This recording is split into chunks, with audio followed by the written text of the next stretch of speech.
오늘 말씀의 제목은 먹히지 않는 충고와 질책이라는 지하에서 오늘 말씀을 우리 함께 상고하며 은혜를 나누고자 합니다.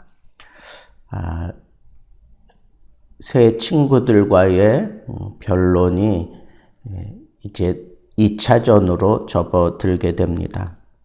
그래서 이 15장부터 이제 2차전이 다시 시작이 되는데, 이 엘리바스가 제일 연장자인 듯 보이는데 조금 상당히 좀 억측스럽게 억지로 막 그렇게 질책하는 그런 내용이 오늘 본문 속에 많이 나타나고 있습니다. 자신은 상당히 단정한 듯한 그런 표현을 써서 욥을 아주 불경건한 사람으로 만들어 버렸습니다.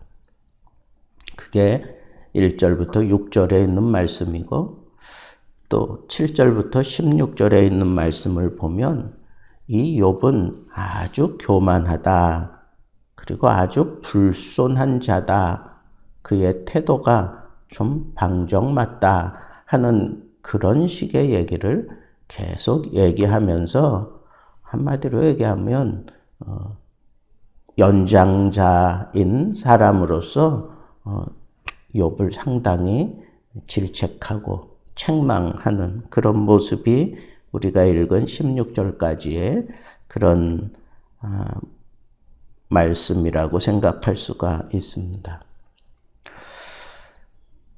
여러분, 이 욥이 계속해서 나는 하나님 앞에 이렇게 재앙을 받을 만한 그런 드러난 죄악을 저지른 적이 없다라고 하는 그런 얘기를 하면서, 내가 이렇게 참 고통스러워하고 이렇게 심각한 그런 상황에 빠진 것 보면 나는 참 태어나지 않았으면 좋았을 만큼 내가 이렇게 참 힘들게 이 고통을 견디고 있다라고 하는 그런 얘기를 하면서 그들이 얘기하는 인과응보적인 그런 틀에 가둬놓고, 너는 이런 일을 당한가 보니까 하나님 앞에 분명히 죄를 저지른 죄인이야 라고 세 사람이 똑같은 도덕적인 그런 잣대를 가지고 욥을 참 질식시킬 만큼 그렇게 계속 다가오니까 욥은 거기에 대해서 상당히 이제 대항을 하듯이 지금 반론을 펼치고 있는 거죠. 그러다가 이 사람들하고 대화가 뭔가 이렇게 막혀 있는 벽이 있다 생각하니까 이제는 나의 이 억울함을 하나님과 직접적으로 풀어야 되겠다 그러고 하나님께 그렇게 탄원하는 그런 모습을 보였습니다. 그러한 욥의 모습을 본 엘리바스는 넌 참 불경건한 사람이다 라고 또 그렇게 질책하고 책망하는 모습을 우리는 보게 됩니다. 그리고 너의 그 불경건한 모습은 네가 교만하기 때문이다 라고 하는 그런 상황으로 지금 몰고 가고 있는 겁니다. 근데 이것도 보면 무언가 현세적이고 인과응보적인 틀에서 벗어난 그런 말이 아니에요. 똑같은 그런 생각을 가지고, 다만 거기에다가 이제 욥이 너 이제 좀 입 좀 다물어라 하는 식으로 내가 어른이잖아. 어른이 얘기할 땐 들어야지. 이런 식으로 막 안하무인격으로 그렇게 막 책망을 하는 모습을 볼 수가 있습니다. 문제를 접근할 때 그 문제를 정말 풀어내기 위해서 그 문제에 집중해야 되는데 문제에 집중하지 아니하고 그 문제를 가진 자들의 어떤 그런 주변의 문제들, 주변의 상황들을 가지고 거기에 정신이 팔리면 문제는 문제대로 겉돌고 그리고 다루지 않아야 될 걸. 상당히 그 감정을 건드려 놓고 거기에 대해서 반응하는 걸 보고 막 또 다른 책망을 하면 이 사람이 참 힘들고 어려운 거예요. 그래서 이 칭찬하는 건 쉬워도 책망하는 건 그래서 참 어렵습니다. 그런데 이 엘리바스가 그래도 신학적인 사람이고 철학적인 사람이고 그리고 상당히 나름대로 경건하게 살아온 사람 같은데 이 사람이 욥을 아주 심각하게 다루어가는 모습을 보면서 이 욥에게 일어난 문제에 집중하지 않고 욥이 반응하는 것을 보면서 너 이렇게 반응하는 거 보니까 너 틀림없이 너는 죄인일 뿐이야 라고 하는 것으로 막 몰고 가고 있다고 생각이 듭니다. 저는 오늘 말씀을 통해서 엘리바스가 욥을 이렇게 막 질책하고 책망을 하면서 하지 말아야 될 말, 넘지 말아야 될 선을 넘은 그런 모습들을 보인 것을 참 안타깝게 생각합니다. 그러면서 저 자신도 이제는 머리가 희끗희끗해져가지고 사람들과 이렇게 젊은 사람들과 대화할 때 나도 모르게 이렇게 엘리바스와 같은 그런 모습으로 그렇게 행동하고 있는 그런 모습을 이렇게 선뜻 이렇게 떠올리게 되면서 야, 이거 참 조심해야 되는 거구나 라고 하는 그 사실을 깨닫게 되었습니다. 첫 번째로 이 엘리바스가 욥에게 이렇게 질책을 하고 충고를 할 때 하지 말아야 될 것을 한 게 뭐냐 하면 내가 연로한 사람이고 내가 살아온 인생이 많은데 너만 못하겠느냐라고 하는 것을 먼저 앞에 딱 깔아놓고 얘기를 하는 겁니다. 여러분, 이것은 그 사람과 이렇게 뭐 대화하자는 얘기가 아니에요. 이것은 그 사람을 이렇게 꽉 누질러 놓고 뭔가 얘기하고 싶어 하는 거예요.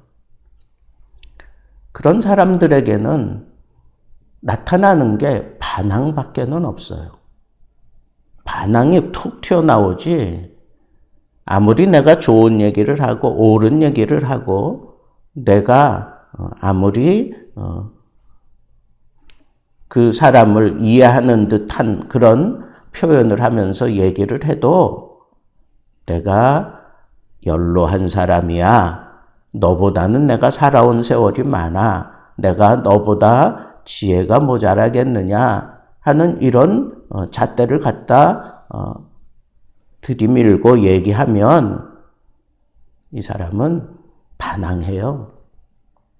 아무리 좋은 의도에서 얘기를 해도 반항을 합니다. 이래 앞뒤 가리지 않고 반항부터 먼저 하게 되어 있는 게 그게 젊은 세대예요. 같은 노인들끼리는 이런 얘기 할 필요가 없잖아요. 그런데 젊은 사람들을 향해서 이렇게 연로함의 지혜를 앞세워 얘기하면 그 젊은이들은 반항부터 하게 되어 있다는 거예요. 아무리 좋은 얘기를 해도 또 맞는 얘기를 해도 반항을 하니까 그 얘기가 들어올 리가 없고 그리고 얘기가 진행되지 않습니다. 두 번째로 이 엘리바스가 욥에게 책망을 하면서 이 영혼의 고상한 문제를 다루고 있어요. 너는 불경건할 뿐 아니라 너는 이 영혼이 너는 잘못됐다. 영혼이 더럽다. 영혼이 너는 상당히 미숙하다 하는 식으로 이 영적인 문제를 이렇게 막 가감없이 막 얘기를 하는 겁니다. 여러분, 대화를 하려고 하면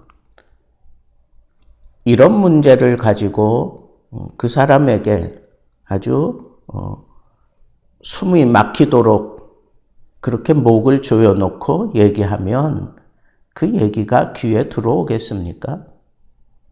그래, 너 잘났다 그러면서 돌아앉지 귀를 열지 않습니다. 제가 젊을 때 유치부를 맡아가지고 지도할 때 유치부 아이들하고 이제 예배 마치고 아이들하고 인사할 때 보란 듯이 걔네들 앉는 의자를 갖다가 놓고 그 의자에 앉아서 아이들하고 눈으로 인사하면서 손으로 안녕하고 달려오는 녀석 있으면 껴안아 주기도 하고 그러면서 인사를 시작했어요. 눈높이를 맞춘 거죠.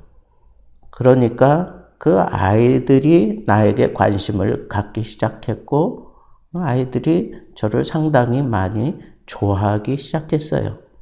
그래서 나하고는 뭔가 얘기가 통할 것 같아서 저한테 와서 매달리면서 이런저런 얘기하던 그런 일들을 제가 떠올립니다. 여러분, 대화할 때에는 이 눈높이를 맞춰야 돼요.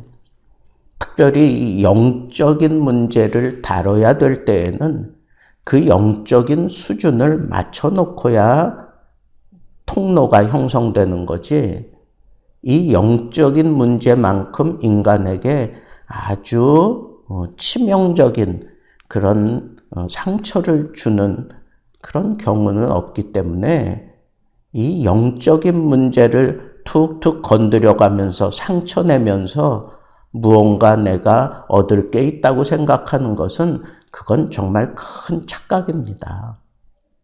이 영적인 문제를 얘기하면서 너는 하수야, 너는 아직 어려, 뭐 이런 식으로 얘기하면 사람들은 아예 귀를 닫아버리고 맙니다.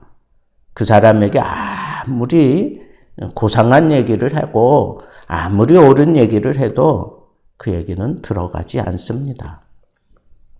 그런데 이 엘리바스가 이 영적인 문제를 가지고 자기는 고상하고 너는 천한 사람이야 하는 식의 그런 표현을 해버리니까 욥은 아예 귀를 닫을 수밖에 없는 겁니다. 마지막 세 번째는 이 거룩함의 문제를 가지고 이 욥하고 대화를 하려고 하는 거예요. 이 거룩함의 문제는 뭐예요? 거룩함의 편린 혹은 거룩한 삶을 살아가면서 나타나는 그런 모습들, 그런 거를 앞세워 가면서 그 사람과 대화를 하려고 하면 이 거룩함의 문제에 부딪히지 않는 사람이 누가 있겠어요? 이 거룩함의 문제를 앞세우면 거기에 당당하게 나는 너보다 더 거룩한 그런 삶을 살고 있어. 나는 하나님이 보실 때에도 나는 거뜬해. 이런 식으로 당당하게 나설 수 있는 인간이 어디 있겠어요? 그런데 너는 거룩하지 못해. 너는 교만해. 이런 식으로 얘기하면서 그 삶 속에 아니면 그의 행동 가운데 불경건한 문제, 그리고 거룩하지 않은 그런 문제를 가지고, 그런 걸 가지고 그 사람을 책망하고 그 사람을 얘기하려고 하면 그 사람들은 그냥 숨도 쉬지 못할 만큼 질식사 해버리고 마는 거예요. 무슨 대화가 이루어지겠어요? 거기서 무슨 어떤 좋은 결과를 추출해낼 수가 있겠습니까? 모든 인간은 다 불경건한 그런 모습을 가지고 있고 자기의 삶 속의 어느 한 부분이라도 이렇게 불경건한 모습을 담고 살아가고 있는 게 그게 인간인데 이 경건함의 문제를 가지고 이 거룩함의 문제를 가지고 내가 앞서 있다. 너는 이런 잘못된 그런 거룩한 모습을 보이고 있는 거 아니냐. 욥 같은 경우에는 지금 자기도 알지 못하는 그런 환난을 당해서 이렇게 고통 가운데 있는데 이렇게 거룩한 문제를 그에게 직접적으로 얘기하는 것은 상처난 곳에 더 소금을 뿌리고 더 아픔을 주는 결과밖에는 되지 않는다는 겁니다. 그래서 우리가 책망을 하고 아니면 충고를 할 때에 적어도 이 세 가지는 건드리면서 얘기해서는 좋은 결과를 얻을 수 없다고 하는 것을 우리는 이 엘리바스를 통해서 깨닫게 됩니다. 한편으로는 엘리바스가 얼마나 참 속이 탔으면 이렇게 얘기할까 하는 그런 생각도 들지만 그도 알지 못하고 욥도 알지 못하고 있는 하나님의 깊은 섭리에 대해서 우리는 그냥 침묵하면서 하나님이 뜻을 드러내실 때까지 기다릴 줄 알아야 되는데 사람이 다 기다리지 못해서 이런 얘기를 막 쏟아내는 겁니다. 여러분, 우리가 살아가는 그런 삶 속에서도 누군가에게 꼭 맞는 얘기를 하고 그 사람의 어떤 좋은 그런 결과를 위해서 충고를 해야 되는 상황이 있을 때 특별히 내가 살아온 인생이 더 많다면 이 세 가지는 꼭 조심하세요. 내가 너보다 산 세월이 많아. 너보다 나는 더 지혜로워. 그 사람 반항합니다. 둘째는 영적인 문제를 가지고 그 사람을 다루려고 하면 그 사람은 다 귀를 닫고 돌아앉는다는 거예요. 영적인 문제를 다룰 때에는 그 사람의 어떤 가능성을 보고 아니면 칭찬을 할 때 사용해야지 그 사람을 질책하고 책망할 때 사용하면 아예 대화가 끊기고 돌아앉고 맙니다. 더군다나 우리가 쉽게 터득할 수 없는 이런 하나님의 깊은 섭리를 안고 있는 문제라면 우리는 절대로 이 거룩함의 문제를 대두시켜서 그 사람으로 하여금 질식하게 만드는 이런 어리석은 그런 충고나 질책을 해서 무언가를 이루려고 하는 이런 어리석은 모습을 가져서는 안 되겠다 하는 생각을 우리는 마음에 담고 살아야 하겠습니다.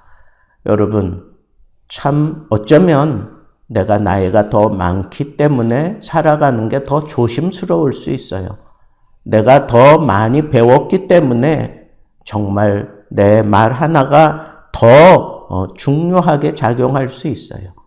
내가 하나님 앞에 거룩한 모습으로 살아가고 있기 때문에 사람들에게 오히려 거침돌이 될 수도 있다고 하는 이 사실을 생각하면서 그래, 나는 인간이지, 내가 하나님이 아니지 라고 하는 생각을 하면서 정말 하나님 앞에 부끄러움 없는 모습으로 정말 하나님이 기뻐하시는 그런 어른의 삶을 여러분들도 여러분들의 삶 속에서 지혜롭게 잘 펼쳐갈 수 있게 되기를 우리 주님의 이름으로 축복합니다.